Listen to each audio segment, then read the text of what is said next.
St. Martin is proud to host the 10th session of the Intergovernmental Coordination Group for the Tsunami and Other Coastal Hazards Warning System for the Caribbean and adjacent regions. As a young country susceptible to natural disasters, the government of St. Martin values this opportunity to learn the issues, best practices, trends, and developments related to tsunami risk reduction. As we are all aware, our state of readiness for disaster determines the extent to which casualties can be mitigated. And for this reason, I must compliment UNESCO for its continued efforts and dedication in helping countries build capacities and capabilities to minimize the risk brought about by disasters such as tsunamis. Admittedly, the threat of a tsunami into this region causes great concern for the government of St. Martin. Our geographic location makes us vulnerable to climate-related events such as storms and hurricanes that are forecasted days in advance. However, tsunami-related events generated by the movement of the faults of the earth crust can occur at a moment's notice. And depending on the location of the tsunami, very little time is given for evacuation. This small window of opportunity for preparation and mobilization makes us realize the importance of an inclusive and effective approach when it comes to an early warning system for the islands in the region.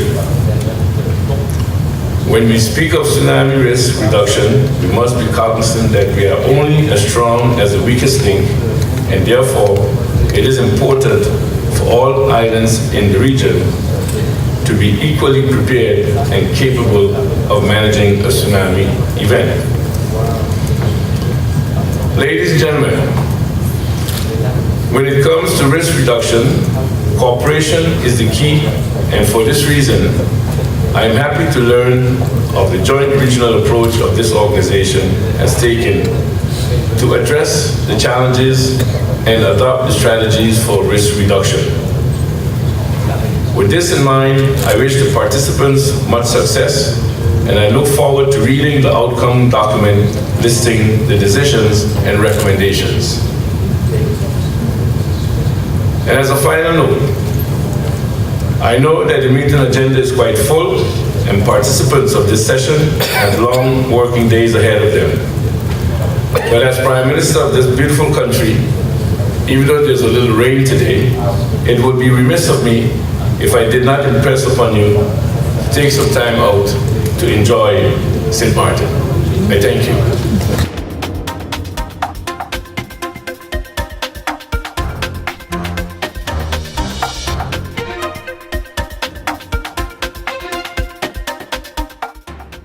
Dear colleagues and friends, since the beginning of March this year, I have been serving as Executive Secretary of the Intergovernmental Oceanographic Commission of UNESCO. I have learned a lot in these 2 months, and one of the most impressive revelations for me has been how enthusiastic is the tsunami warning community. And it is important that you do a very essential job protecting millions of people on the coasts of the world ocean. And it's also gratifying to see that you are energetic, very devoted, and also I'm impressed how highly professional is the community. It is really the combination of expertise and energy that moves this world forward. The Caribbean Tsunami and Other Coastal Hazards Warning and Mitigation System provides tsunami threat information to 48 member states and territories.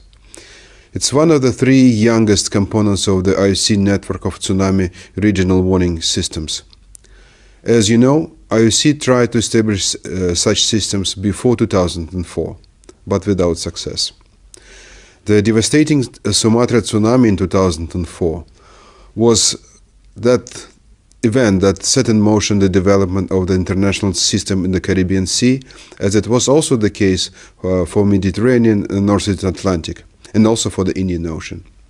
It's really unfortunate that such needed systems only have obtained strong incentive and resources for their establishment only after the tragic tsunami events. With the establishment of the Caribbean system, I hope that we will collectively break this very sad rule. So 10 years is an important anniversary for the Caribbean system. And as Executive Secretary of IOC, I really would like to be with you today, would have liked, I would say, to show the level of support that IOC is committed to provide to you and to express to you how thankful IOC is for your work. Unfortunately, I have to be on the other side of the world, and this commitment it makes it impossible for me to be with you at this time. So let me say a few words about where the Caribbean system, warning system, is now after the 10 years of hard work. In 2004, there were only 10 seismic stations available in real time in the Caribbean, and now we have almost 100 stations. So earthquakes can be now located in less than a minute, and tsunami warnings can be issued in less than 5 minutes, which is still a big time. Similarly, in 2004, it would have been taken over 3 hours to verify a tsunami in some parts of the Caribbean due to scarcity of sea level stations delivering data in real time. Now you have 71 sea level stations contributing data. And for most tsunamigenic source locations in the region, it will be possible to have a sea level reading for confirmation or cancellation within half an hour, which is also still a long time. Clearly, your work is delivering concrete results. Also, I know that you are leading the discussions about the tsunami recognition program for communities. I sincerely hope that you will be able to come up with such a program, and it is especially important in the Caribbean, where the warning time is very little in some locations. For the future, IOC hopes that the Caribbean system will successfully continue its development, including through the new enhanced products. It has been the case in the Pacific system. Equally important is a strong educational and awareness creation component, through work within civil protection and local communities, as well as continuous further improvement of standard operating procedures. I'm told that the Caribbean has excelled on this with annual Caribbean Way exercise that mobilizes hundreds of thousands of people. This is really impressive, making more and more citizens aware about the hazard of tsunami in the region. The Caribbean Tsunami Warning System is a truly international network, but you're meeting in Philipsburg, Saint Martin. Let me use this opportunity to deeply thank the government of Saint Martin and the Kingdom of Netherlands for hosting this 10th session of the Intergovernmental Coordination Group for Tsunami and other Coastal Hazards for the Caribbean, and we are really grateful to you. So, what is the future of disaster risk reduction activities seen from the international perspective, particularly as the world is considering the post-2015 development agenda? We are aware that people continue to migrate to coastal zones. The exposure of people and assets to marine and coastal hazards is constantly increasing in time. At the third United Nations World Conference on Disaster Risk Reduction, recently hosted by the government of Japan and Sendai, countries from all around the world underscored the increasingly important role of multi-hazard early warning system. Your own tsunami and other coastal hazard early warning system meets this change in paradigm, and it helps you to engage with governments to make sure that this system will be sustained into the future. Let me wish you all a very successful meeting, and I hope that its outcomes will be very positive and fruitful. Once again, please allow me, on behalf of IOC, to reiterate how the Commission stands ready to continue the support and provide for effective environmental coordination of tsunami warning systems around the world.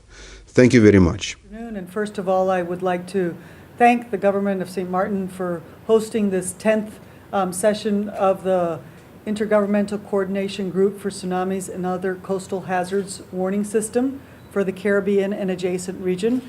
So we were established exactly 10 years ago, and so it is very significant that we're having this session, celebrating it here in St. Martin, and I just really appreciate all the efforts that have gone in and the gracious hospitality by the government as we have been convening here this week.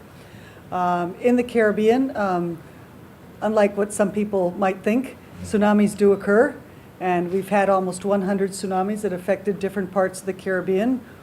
Just in the past 150 years, over 3,000, almost 3,500 people have died from tsunami waves, especially in 1946 in the Dominican Republic, where almost 2,000 people were reported dead. So we know that tsunamis can occur. They can mostly are triggered by earthquakes, but also can be triggered by submarine landslides and volcanic eruptions. Given our significant concentration of populations and visitors along our coastline and lots of our critical infrastructure, when a tsunami occurs again, or for the next time in the Caribbean, we're talking about hundreds of thousands of lives that would be threatened. And therefore, under UNESCO and its Intergovernmental Oceanographic Commission, the ICG-Caribe-EWS was established in the year 2005. Of course, 2005 was a year after the deadly Indian Ocean tsunami. And I'd just like to emphasize that, the Caribbean has quite a few similarities with the Indian Ocean. In the Indian Ocean, over 200,000 people died. Why did they die? They thought there was no tsunami threat. There was no preparedness. They had no warning system in place. And so that's why there was that terrible tragedy there. Learning from that experience in the Caribbean, we said, well, we better get ready before the next one strikes. And that's what 48 member states and territories from the region have been doing for the past 10 years. And just some examples of how much we have grown and advanced in our tsunami warning and mitigation capabilities. 10 years ago, we just had a dozen seismic stations being able to locate earthquakes in the Caribbean. It could take several minutes for it to happen. Now we have over 100 seismic stations reporting, and many places in less than a minute we can already have an earthquake location, which can give us an idea if a tsunami is possible. 10 years ago, we just had a handful of sea level stations. Sea level stations are critical because they will detect the tsunami and will help provide the guidance for countries and states that are further away. We just had 5, and they were all located in the area of Puerto Rico, the Virgin Islands, and Bermuda. Now we have almost 75 sea level stations that are able to report, within, tens of minutes, we would be able to have some reading on some sea level stations. That's very important. 10 years ago, there was no tsunami evacuation maps in the Caribbean. No one in any of our member states or countries knew where they would have to go in the case of danger. Right now, we have over 50 tsunami evacuation maps which have been developed in Puerto Rico, the Virgin Islands, for example, the neighboring island of Anguilla, and some other countries. And 10 years ago, we had never had an exercise. We never, practiced our emergency response procedures. And I can say today that hundreds of thousands of people, especially students from throughout our region, have been participating in our yearly tsunami exercise that is held in March. 10 years ago, there was no tsunami service provisions for countries within the Caribbean outside of Puerto Rico and the Virgin Islands. And now the 48 member states and territories receive tsunami guidance and services from the Pacific Tsunami Warning Center and the U.S. National Tsunami Warning Center in Alaska. A Caribbean Tsunami Information Center was established in the year 2013. The Caribbean Tsunami Warning Program, which is responsible for helping to coordinate a lot of these warning and education outreach capabilities, tsunami capabilities in the region, was established by NOAA, the National Weather Service in Puerto Rico. We've had, most of all, every single, 10 years ago, most member states and territories, if there would have been a tsunami, we would have not known who to call. The Pacific Tsunami Warning Center, if they would have realized there was a tsunami threat, we had no contact information for anyone in the region outside Puerto Rico and the Virgin Islands. Now, of the 48 member states and territories, 47 have designated official points of contact that are available 24/7 to receive that tsunami product and quickly disseminate it through its standard operation procedures. So it's been, another thing that we have done in Puerto Rico and also the Virgin Islands and Anguilla, There's a Tsunami Ready program, a recognition program that has recognized communities that has taken specific measures to prepare themselves for tsunamis, and they've received the recognition from the National Weather Service and UNESCO. So a lot has been done, but a lot more work is required. And that is where, together with colleagues throughout the region, with the support of UNESCO and IOC, and under the coordination of UNESCO, IOC, we're moving forward. So in this meeting, we've been discussing our next, what are our next big plans for the years as we move forward. We are, in the first place, we will continue to strengthen our observational systems and not only have sea level stations, seismic stations, but looking at the integration of GPS stations into our monitoring and warning capabilities. We're looking to strengthen and provide the tools so all countries can have tsunami evacuation maps, so everybody can know and direct their students their population, their visitors, where to go. We've also recommended under Pacific Tsunami Warning Center will be, together as a region, we're looking at a new model for providing tsunami services within a harmonized framework throughout the globe. As I told you, we have a successful Tsunami Ready pilot project that we've been executing through NOAA and UNESCO over the past years, and we're looking at having our own, approving our own Caribe-EWS Community Tsunami Recognition Program, which we've outlined 10 basic requirements, and we will be starting to pilot this year that project. So looking at communities and really strengthening that important aspect. Like always, we'll have an exercise in March, proposed date of March 17th, 2016. We will be once again offering that opportunity to every member state and territory to participate and review and practice their tsunami procedures.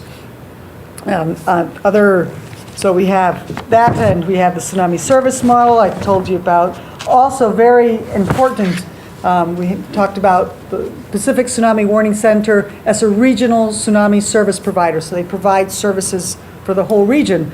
But right now we're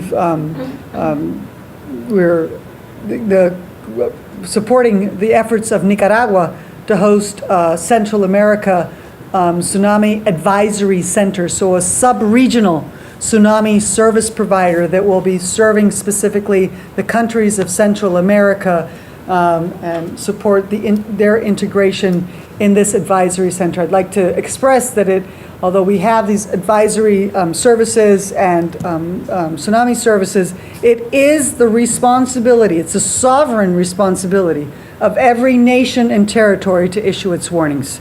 That is something that each country is responsible for doing, and we are willing to, and we've been helping to accompany the countries as they prepare those protocols so that they will be able to do that effectively, because we cannot do that from another country.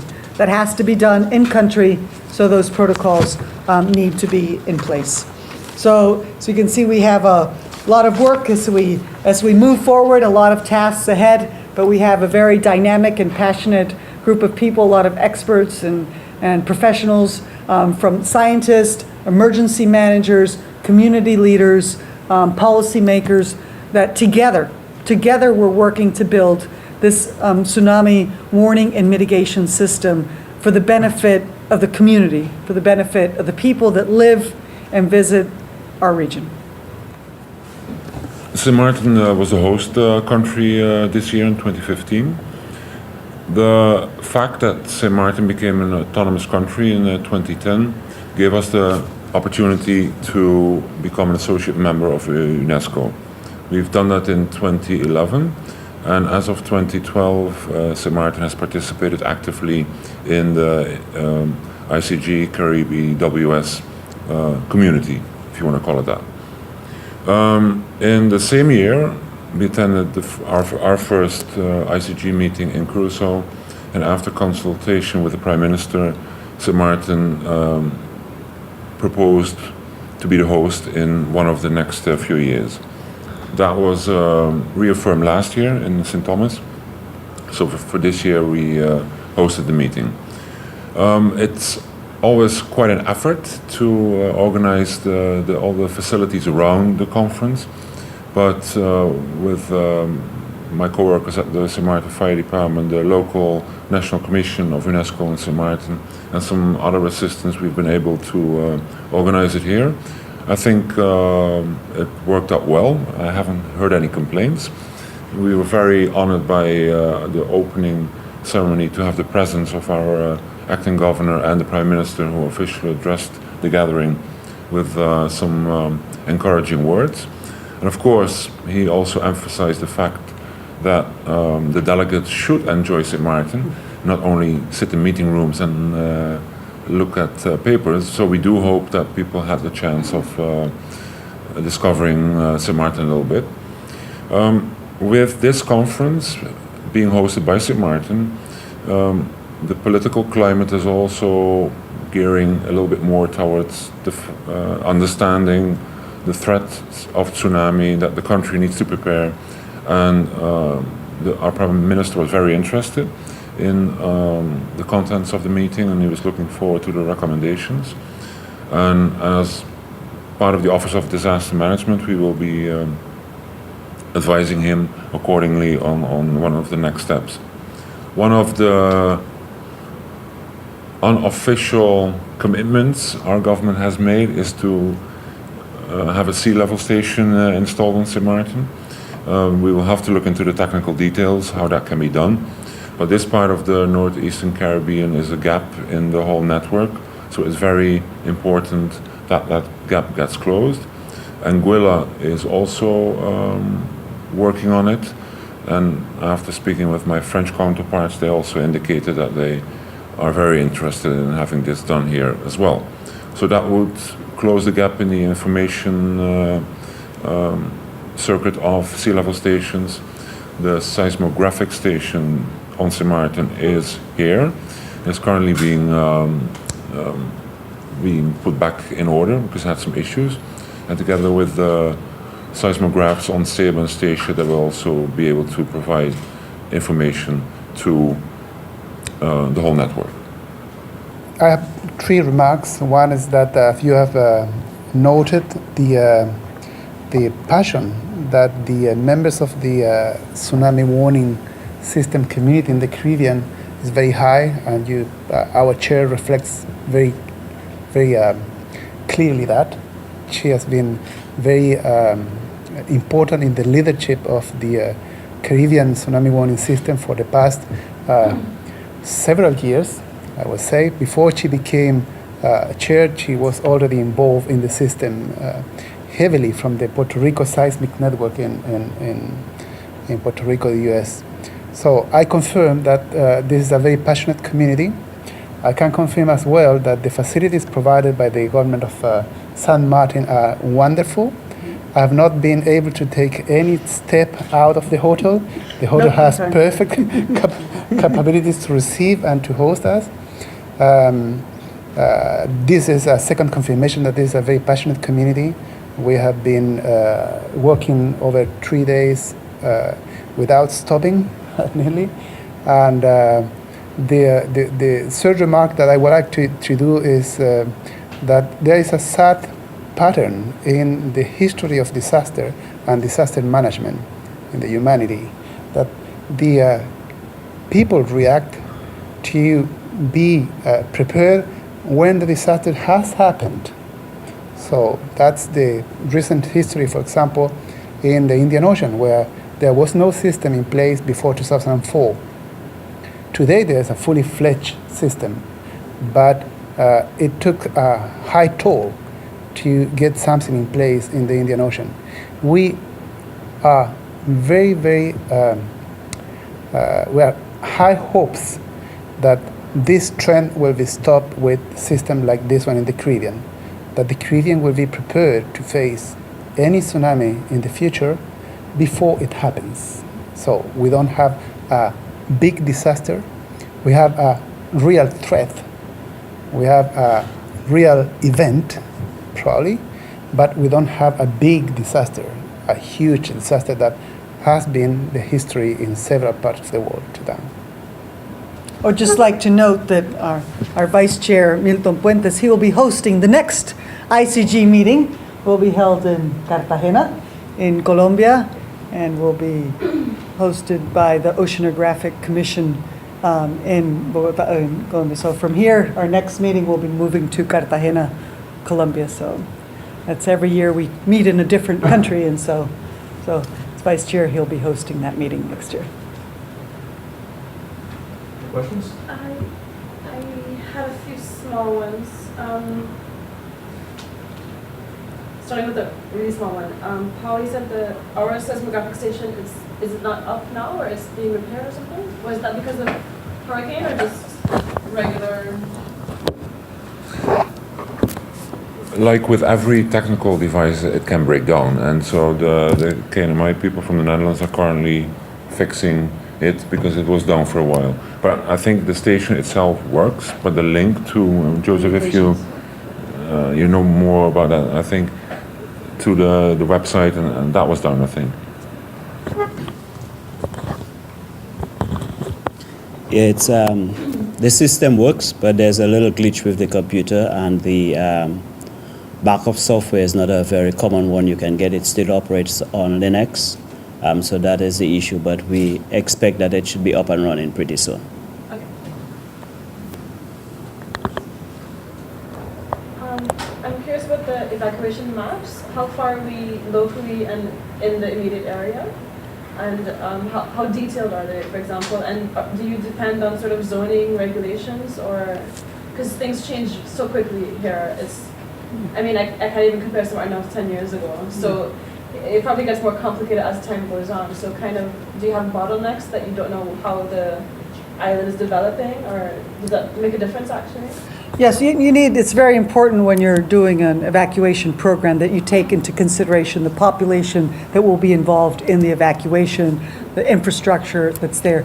But the first piece is evaluating how big the tsunami is going to be. So what areas are going to be flooded? And so the best way to approach that is if you have really good bathymetry data, you understand your sources of tsunamis, your faults, then you would be able to run simulations of different sizes of earthquakes and different locations, and you will be able to establish what is that maximum area that could be flooded in case of a tsunami. So that's, for example, what was done in Puerto Rico and the British Virgin Islands. They were able to do this tsunami modeling, and but sometimes you're not able to do that tsunami modeling to determine that area. So then you have to look on best practices. And for example, when Anguilla decided to make evacuation map, and U.S. Virgin Islands the same, they decide, well, we don't have that modeling, but still we need to tell people where they should go. So then we use best practices. So we explore the history of tsunamis in the region. We will look at similar tectonic places with similar type earthquakes, how big those tsunamis have been. And then, for example, in the case of Anguilla, we decide to establish 100-foot elevation around the island. So everybody that was under 100 feet and less than a mile from the shoreland was considered to be in the zone that would have to be evacuated. So that was established as the evacuation zone. And then you have to know where your streets are, where your critical infrastructure, where your schools are. You add that all to the map, and so then you develop your evacuation routes.